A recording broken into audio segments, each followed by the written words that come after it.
கதை கேட்கலாமா? ஒரு பொண்ணு இந்த உலகத்தில் 2 வாழ்க்கை வாழ்கிறானா நம்புவீங்களா? அந்த மாதிரி ஒரு கதை தான் நம்ம இப்போ கேட்க போகிறோம். ஏன்னா இந்த உலகத்தில் அவள் ஏற்கனவே இறந்துட்டான்னு சொல்கிறாங்க. அந்த நாள் அவள் வாழ்க்கையில் எல்லாத்தையும் மாற்றிடுச்சு. ஏன்னா அவளோட பேர் ஒரு கல்லறை கல்லில் எழுதியிருக்குது. நீங்கள் நினச்சி பாருங்கள், உயிரோடு இருக்கிற நம்ம பேரை அந்த கல்லறையில் பார்த்தா என்ன ஆகும்? அவளோட பேர் அனுங்க. சாதாரண மிடில் கிளாஸ் பொண்ணு. சென்னையில் ஒரு சின்ன கம்பெனியில் வேலை. அவள் வாழ்க்கை ரொம்ப அழகாக போயிட்டு இருந்துச்சு. காலையில் எழுந்தா வேலை, வேலை விட்டால் வீடு, இந்த மாதிரி தான். ஃப்ரெண்ட்ஸுன்னு யாரும் இல்லை. லவ்ங்கிற ஒரு விஷயமும் அவகிட்ட இல்லை. ஆனால் ஒரே ஒரு விஷயம் மட்டும் அவளுக்கு ஒரு அச்சமாகவே இருந்தது. அது என்னென்னா, அவளுக்கு 3 வருஷமாக ஒரு கனவு வந்துகிட்டே இருக்குது. அந்த கனவில் ஒரு பெரிய அமைதியான பயங்கரமான இடம். அது கிட்டத்தட்ட மயானம் மாதிரி தான். கனவுல அவள் தனியாக நடந்து போயிட்டே இருப்பாள். சுற்றியும் நிறையா கல்லறைங்க இருக்கும். காற்று சத்தம் கூட கேட்காது. ஒரு கல்லறை முன்ன போய் நின்றுடுவா. அதில் பார்த்தா அவளை ஒரு பேர் எழுதியிருக்கும். அந்த பேரை படிக்கிறதுக்குள்ளே அவளோட கனவு எப்பயுமே கலைஞ்சிடும். ஆனால் அதை பார்க்குறப்ப ஃபுல்லாக அவளுக்கு ஒரே அழுத்தமாக இருக்கும். மனசு ஹார்ட் பீட் வேகமாக கேட்கும். வேர்த்து விறுவிறுத்து பயந்து எழுந்துச்சிருவாள். ஆனால் அந்த கனவுக்கு என்ன மீனிங்னு இப்போ வரைக்கும் அவளுக்கு தெரியல. ஒரு நாள் ஆஃபீஸ் லேட் ஆகிடுச்சு அவளுக்கு. மழையும் பஸ்ஸும் கிடைக்கல. அப்போ என்ன பண்ணா, ஒரு வழியாக நடந்து வந்துட்டு இருந்தா. அப்போ வந்துட்டு இருக்கும்போது ஒரு ஏரியா அமைதியாகவும் இருந்துச்சு. ஆனால் பழைய ஏரியாங்கிறதுனால ஸ்ட்ரீட் லைட் கூட ஒர்க் ஆகலை. அதை பார்த்துட்டு அவள் அந்த வழியாக நடந்து வந்துட்டு இருக்கும்போது ஒரு இடம் அவளுக்கு பிடிச்சிருந்தது. ஏதோ உள்ளே போகணும்னு சொன்ன மாதிரி இருந்துச்சுன்னு சொல்லிட்டு உள்ளே போயிருக்கா. உள்ளே போனதும் அவளுக்கு அது கனவுல பார்த்த இடம் மாதிரி இருந்திருக்கு. அது சரி, கரெக்டாக அந்த இடம் மாதிரியே இருக்கே அப்படின்னு சொல்லிட்டு நடந்து போயிட்டே இருந்திருக்கா.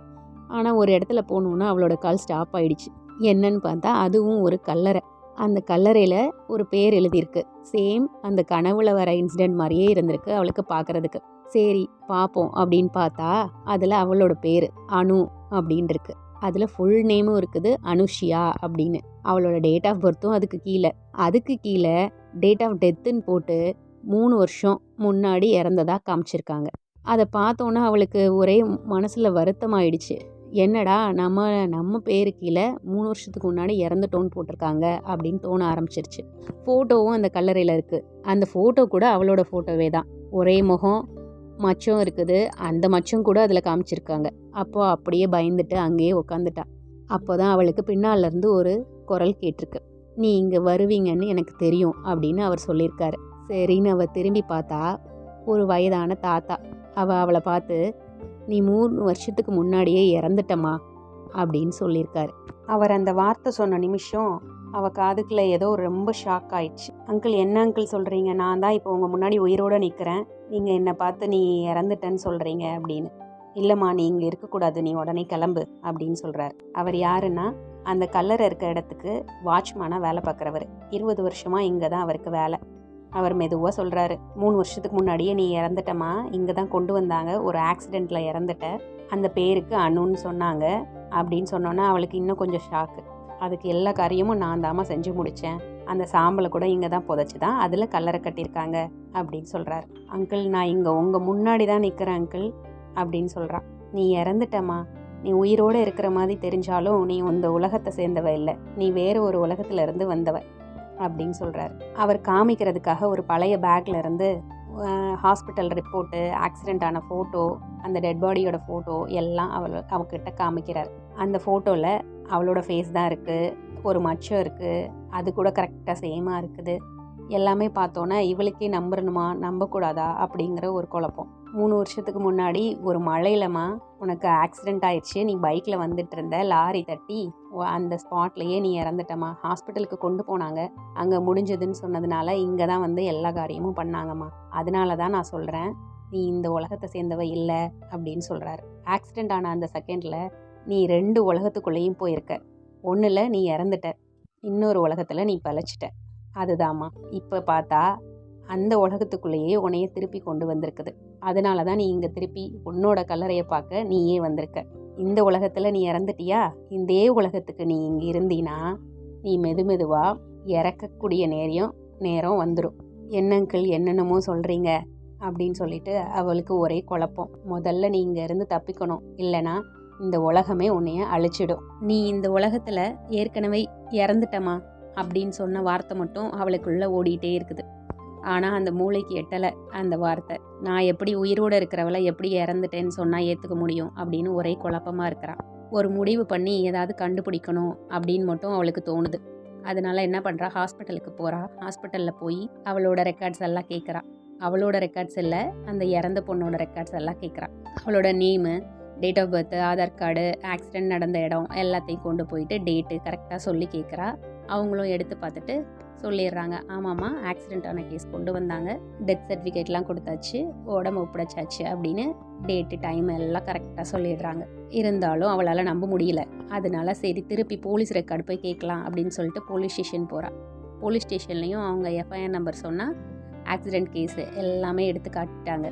ஆமாம்மா ஆக்சிடெண்ட்டில் இறந்துட்டாங்க, பாடிலாம் ஹேண்ட் ஓவர் பண்ணியாச்சு அப்படின்னு எல்லாமே முடிச்சிட்டாங்க அப்படின்னு சொல்கிறா. சரி நம்ம லாஸ்ட்டாக வீட்டுக்காச்சும் போய் கேட்கலாம் அப்படின்னு வீட்டுக்கும் போகிறா. வீட்டுக்கு போனால் அம்மா வந்து பார்க்குறாங்க, நீ யாருமா அப்படின்னு கேட்குறாங்க. அப்பாவை கூப்பிட்டா அப்பாவும் அதே பதில் தான் கேட்குறாரு, நான் யாருன்னு தெரியலையா அப்படின்னு கேட்குறா இவ. ஆனால் அந்த பொண்ணுக்கு என்ன தோணும், அம்மாவும் அப்பாவும் நீ யாருன்னு கேட்குறப்போ ரொம்ப கஷ்டமாக தான் இருந்திருக்கும். இல்லைம்மா நான் யாருன்னு உங்களுக்கு தெரியலையா அப்படின்னு கேட்குறா. நான் தான் உங்கள் பொண்ணு அப்படின்னு. எங்கள் பொண்ணு இறந்து 3 வருஷம் ஆச்சுமா, ஒரு ஆக்சிடெண்ட்டில் இறந்துட்டாமா அப்படின்னு சொல்கிறாங்க. அப்போ தான் அவளுக்கு தெரியுது, 3 இடத்துலையும் விசாரிச்சாச்சு, அப்போ இது உண்மைதானோ அப்படின்னு தோண ஆரம்பிக்குது. அப்போது நான் யார் அப்படின்னு யோசிக்க ஆரம்பிக்கிறான். எங்களோட பொண்ணு 3 வருஷத்துக்கு முன்னாடியே இறந்துட்டாமா அப்படின்னு அவங்க அம்மா சொன்ன வார்த்தை மட்டும் அவளுக்குள்ளே கேட்டுகிட்டே இருக்கு. ஆனால் அவளுக்கு போனதும் தெரியல, வந்ததும் தெரியல, என்ன நடக்குதுன்னே தெரியல, எதுவுமே ஞாபகத்துக்கும் வரல. அந்த பொண்ணு ரொம்ப கவலையில் இருக்கா, குழப்பமாகவும் இருக்கா. அப்போ அந்த தாத்தா தான் கூப்பிடுறாரு, வாமா நான் ஒரு இடத்துக்கு உன்னை கூட்டிகிட்டு போகிறேன், நான் தான் சொன்னேன்ல இந்த உலகம் உன்னோடதே இல்லைன்னு அப்படின்னு ஒரு பழைய பில்டிங்க்கு கூட்டிகிட்டு போனார். அங்கே சில பேர் இருக்கிறாங்க இவ்வளோ மாதிரியே. அந்த பொண்ணுக்கிட்ட அவங்க எல்லாரையும் காட்டுறாரு. எல்லாரும் வர்றாங்க. ஆனால் இவங்க எல்லாருமே ஏற்கனவே இறந்தவங்க, ஆனால் நடமாடிக்கிட்டே இருக்காங்க. ஏன்னா இவங்கெல்லாம் 2 உலகத்துலையும் வாழ்கிறவங்க. அப்போ ஒரு ரூம்ல இருந்து ஒரு பொண்ணு வரா.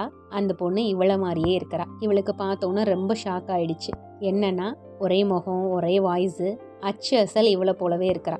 அப்போ அவ சொல்கிறா, நான் தான் ஒரிஜினல்னு. இவளுக்கு என்ன தோணும், நான் தான் ஒரிஜினல், ஏன்னா நான் தானே வாழ்ந்துட்டுருக்கேன் இந்த உலகத்தில் அப்படின்னு. அப்போ அவ சொல்கிறா, இல்லை இறந்த நான் தான் ஒரிஜினல், நீ காப்பி தான் அப்படின்னு. ஆக்சிடெண்ட் ஆன அந்த நிமிஷம் உலகமே மாறிடுச்சு, நீ பிழைச்ச உலகத்தில் தான் இருக்கிற, ஆனால் நான் அந்த உலகத்தில் இருக்கேன். ஆனால் நீ இப்போ இருக்க உலகம் உனக்கு கொஞ்ச நாள் தான், அந்த நாள் முடிய போகுது, நீண்ட நாள் நீ இங்கே இருக்க முடியாது அப்படின்னு மட்டும் ஒரு வார்த்தை அவளுக்கு கேட்குது. அவங்க வர்றாங்க, உன்னை டெலீட் பண்ண அப்படின்னு பின்னாடியிலேருந்து ஒரு குரல். அவளுக்கு கேட்ட அந்த வார்த்தை அந்த ரூமில் இருந்த எல்லாரோட முகத்துலையும் ஒரு பயத்தை ஏற்படுத்துது. அவங்க வர்றாங்க உங்களை டெலீட் பண்ண. அப்போ தான் தாத்தா புரிய வைக்கிறார், கவர்மெண்ட்குள்ளேயே ஒரு சீக்ரெட் யூனிட் இருக்குமா, அதில் இந்த மாதிரி உலகத்தில் 2 இடத்துல வாழ்கிறவங்கள கரெக்டாக ட்ராக் பண்ணுவாங்க. அதை ட்ராக் பண்ணி அவங்களோட லிஸ்ட்டெல்லாம் கலெக்ட் பண்ணி சிஸ்டமுக்கு எரர் லிஸ்ட்டில் கொண்டு வந்துடுவாங்க. அந்த எரரை கரெக்ட் பண்ணுறது தான் அவங்களோட வேலையே. அதுதாம்மா இந்த ரூமில் இருக்கவங்க எல்லாருக்கும் அதே நிலைமை. சடனாக வெளியே ஒரு போலீஸோட சவுண்ட் கேட்குது. ஆஹா அந்த டீம் வந்துட்டாங்கன்னு சொல்லிட்டு இவங்க எல்லாரும் ஓட ஆரம்பிக்கிறாங்க. அந்த பொண்ணும் சேர்ந்து போகிறா. அங்கே போகிற வழியில் ஒரு அண்டர் கிரவுண்ட்லேயே இந்த மாதிரி நிறைய யூனிட் வச்சுருக்குறாங்க. அங்கே நிறைய கம்ப்யூட்டர்ஸ், ஃபைல்ஸு, ஃபோட்டோஸ், அதாவது இவங்கள மாதிரி உலகத்தில் 2ஆ வாழ்கிறவங்களை எல்லாரையும் கண்டுபிடிச்சி அவங்களோட டீட்டெயில்ஸ் எல்லாரும் அங்கே கலெக்ட் பண்ணி வச்சுருக்குறாங்க. அங்கே ஒரு சயின்டிஸ்ட் இருக்கிறாரு.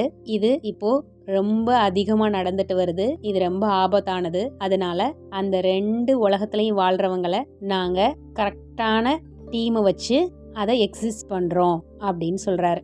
ஒன்று வாழலாம், இன்னொன்று இறந்துடலாம் அப்படிங்கிறது. உடனே இவளுக்கு கையெல்லாம் நடுங்க ஆரம்பிச்சிருச்சு அந்த சயின்டிஸ்ட் சொன்னதை கேட்டு. இவளோட டைம் கிட்டத்தட்ட முடிய போகுது. அதாவது either you go back or you disappear.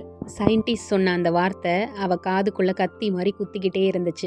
Go back, go back அப்படின்னு. அந்த சயின்டிஸ்ட் அவளை ஒரு பெரிய மிஷின் முன்னாடி கூட்டிகிட்டு போய் நிறுத்துறாரு. அதில் ஒரு பெரிய கதவு, அந்த கதவுக்குள்ள லைட் எல்லாம் வச்சுருக்காங்க. சயின்டிஸ்ட் சொல்கிறாரு, இந்த வேர்ல்டுக்குள்ளே இருக்கிறதுக்கு இதுதாம்மா லாஸ்ட் ஆப்ஷன், இதுதான் அந்த கேட்டு, உனக்கு ஒரே ஒரு சான்ஸ் தான், ராங் சைடு போனால் அது கேன்சல் ஆகிடும், கரெக்டான சைடு போகிறது அது உன்னோட கையில் தான் இருக்குது அப்படின்னு. அப்போ அவளுக்கு மைண்டுக்குள்ளே ஓடிட்டுருக்கு. அம்மாவோட வாய்ஸ் கேட்குது. அவங்க அம்மா அவளை கூப்பிடுற மாதிரி தோணுது. நான் தானம்மா உங்கள் பொண்ணு, செத்துட்டேன்னு நினச்சிங்கல்ல, நான் உயிரோட தாம்மா இருக்கேன், இன்னொரு உலகத்தில் இருந்திருக்கேன், திருப்பி நான் வந்துடுறேம்மா அப்படின்லாம் அவளுக்கு தோண ஆரம்பிக்குது. சயின்டிஸ்ட் சொல்கிறாரு, அந்த கேட் க்ளோஸ் ஆக ஆரம்பிக்க போதுமா, டைமர் கவுண்ட் டவுன் ஆக போகுது, நீ யோசிச்சு கரெக்டான முடிவெடு அப்படின்னு. அவள் திரும்பி பார்க்குறா. திரும்பி பார்த்தா அம்மா, அந்த தாத்தா, அப்புறம் அவளே நிற்கிறாங்க. அந்த கேட்டுக்குள்ளே குதிச்சிட்டா. இப்போ குதிச்சதுக்கப்புறம் திரும்பி பார்த்தா அவள் கண் திறந்து பார்க்குறா. அவள் இருக்கிற இடம் ஹாஸ்பிட்டலோட பெட். டாக்டர் சொல்கிறாரு, இந்த பொண்ணு 3 வருஷமாக கோமாவில் இருந்திருக்காங்க, இது ஒரு மிராக்கலு, இப்போது நல்லபடியாக பொழைச்சிட்டாங்க அப்படின்னு. நல்ல ஸ்டேஜுக்கு வந்துட்டாங்க, இனிமேல் அவங்க நார்மல் வாழ்க்கை வாழலாம் அப்படின்னு சொல்கிறாங்க. பார்த்தா அவளுக்கு ஒரே ஆனந்தம். என்னடா நம்மளே திருப்பி பொழைச்சி வந்துட்டோமா அப்படின்னு ஒரே சந்தோஷம். ஆனால் அவளுக்கு இன்னொரு ட்விஸ்ட் அங்கே தான் இருக்குது. பெட்டில் சைடில் பார்த்தா ஒரு ஃபோட்டோ ஃப்ரேம். அந்த ஃபோட்டோ ஃப்ரேமில் திருப்பி ஒரு மயான ஃபோட்டோ இருக்குது. அந்த மயானத்தில் அவளோட பேர், டேட் ஆஃப் டெத்து, அடுத்த நாள் அப்படின்லாம் எழுதியிருக்குது. அவளுக்கு ஒரே குழப்பம். நான் திரும்ப வந்தேனா, இல்லை இன்னொரு உலகத்துக்குள்ளே இன்னொரு சைக்குள்ளே சிக்கிட்டேனா அப்படின்னு ஒரே குழப்பத்தில் இருக்கிறா. உண்மை எது, பொய் எது? ஒருவேளை நம்ம ஒவ்வொருத்தரும் நமக்கே தெரியாமல் ஏதோ ஒரு உலகத்தில் வாழ்ந்துட்டுருக்கோமா? இன்றைக்கி அந்த பொண்ணு கண்ட இந்த உண்மை நாளை உங்களுக்கு ஒருத்தருக்கும் நடக்காதுன்னு யாருங்க கேரண்டி? ஏன்னா இந்த உலகம் மட்டும்தான் உண்மைன்னு யார் சொன்னா?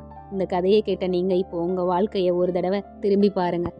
ஒருவேளை நீங்கள் கூட ஏதோ ஒரு கதவுக்குள்ளே இருந்து வெளியே வந்தவராக இருக்கலாம். திரும்பவும் இன்னொரு கதையோட உங்களை சந்திக்கிறேன். அது வரைக்கும் இந்த உலகத்தை நம்பாதீங்க. ஏன்னா அடுத்த கதவு எப்போ திறக்கும்னு யாருக்கும் தெரியாது. இந்த உலகம் உண்மையா இல்லை இன்னொரு உலகம்தான் உண்மையா? இந்த கதை உங்கள் மனசை தொட்டிருந்தா ஒரு லைக் கொடுங்க. மீண்டும் சந்திப்போம் இன்னொரு உலகத்தில் இன்னொரு கதையோட.